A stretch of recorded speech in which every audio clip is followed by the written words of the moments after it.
Il aura passé 8 ans dans les couloirs de la Maison-Blanche avec un accès exceptionnel et unique, car l'usage veut qu'un seul photographe puisse rester constamment au contact du président des États-Unis.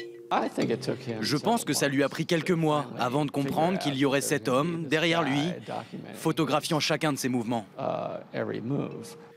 Pete Souza se doit d'être à la disposition de Barack Obama 12 heures par jour, quelles que soient les circonstances et les événements. Parfois seul à seul. Les deux hommes vont donc devoir apprendre à se connaître. Ce n'est pas comme s'il ne me remarquait pas, mais je dirais que ma présence ne change rien. Imaginez ce que c'est d'avoir quelqu'un qui pointe son appareil sur vous, en permanence, et tous les jours. Ils se sont rencontrés alors que Barack Obama était encore sénateur. C'était lors d'un voyage à Moscou, 3 ans avant son accession à la Maison-Blanche. Il est sur la place rouge, sur un trottoir, tout seul. Personne ne sait qui il est. Et j'ai essayé de montrer ça dans l'image.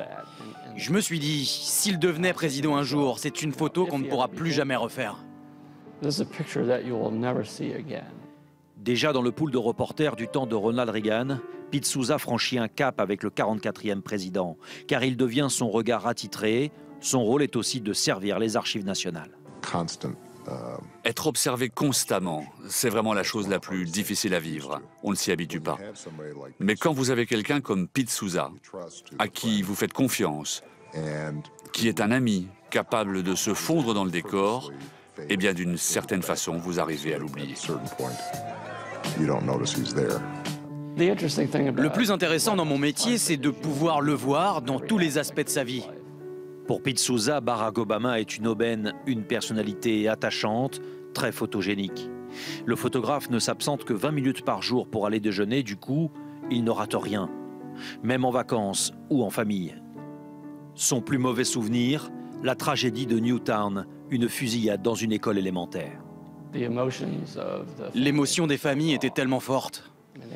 Ils venaient juste de perdre un enfant. Je ne regrette pas d'avoir pris ces clichés, mais c'était vraiment dur à faire. Et je suis sûr que quelques larmes coulaient sur ma joue. En 8 ans, il aura pris plus de 2 millions de clichés en essayant de dépeindre le président sous tous ses aspects. Il y a de belles photos où il échange avec des enfants, mais je ne veux pas qu'on ne retienne que ça de lui. Il y a aussi les moments d'angoisse dans la fameuse Situation Room, quand il regarde le raid contre Ben Laden. Et puis il y a les clins d'œil lorsqu'il fait de Barack Obama un personnage presque divin, un dieu de l'objet photographique.